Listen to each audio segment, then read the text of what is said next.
Australia has just experienced the worst crime in our history. Prime Minister Anthony Albanese supporting the Hawks, Collingwood, the Swans, and Carlton, and there might even be more. What a bandwagon jumper. You're not from here, you follow the NRL, so be proud of it and off. I agree.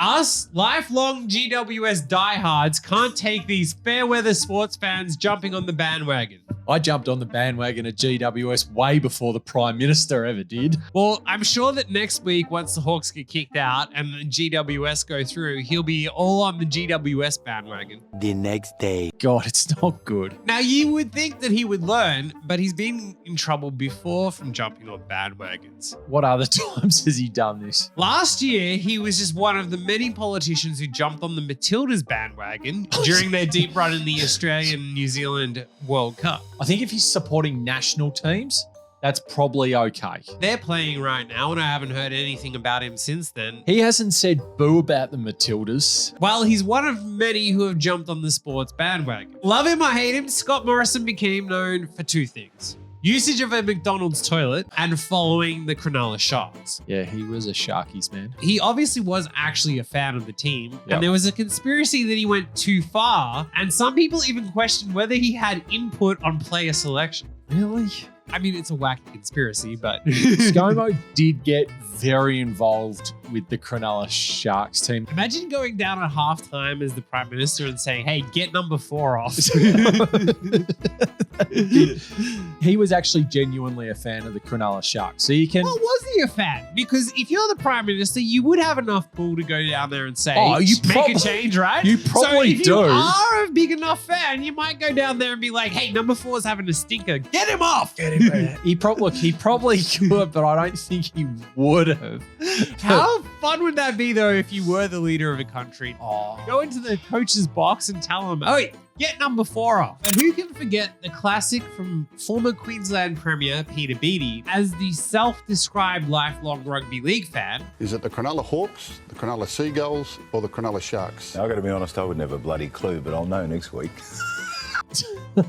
I'm aiming to be better, but I never pretend to know what I don't know. As all lifelong fans and people who've taken a job as the head of the league, now when you think of John Howard, you think of two things: oversized Wallaby jerseys going for a run as the pinnacle of male physique, Oh, yeah. and bowling the perfect ball of cricket.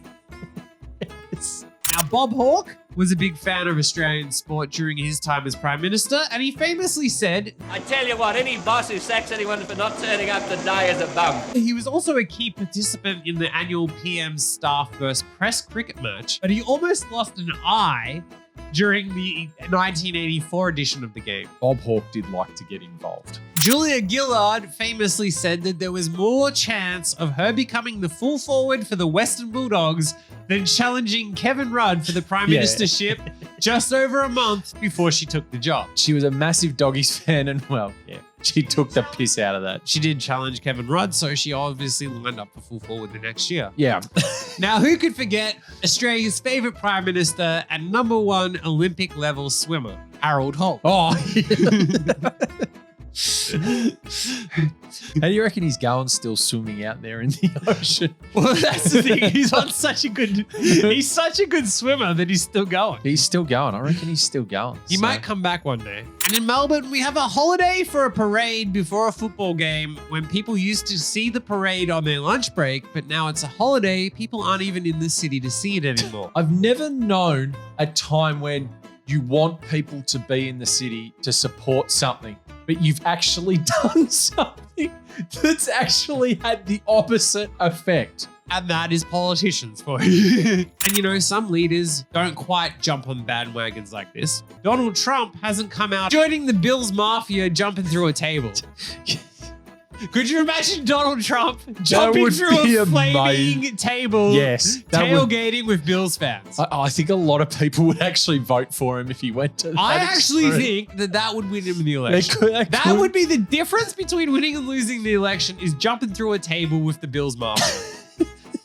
Any self-respecting politician who wants to run for president should be jumping through a table with the Bills Mafia. Oh, that's so good. And people will forget about politics and whatever your policies are and why they love or hate them. I'm voting for him because he jumped through a table at a Bills game.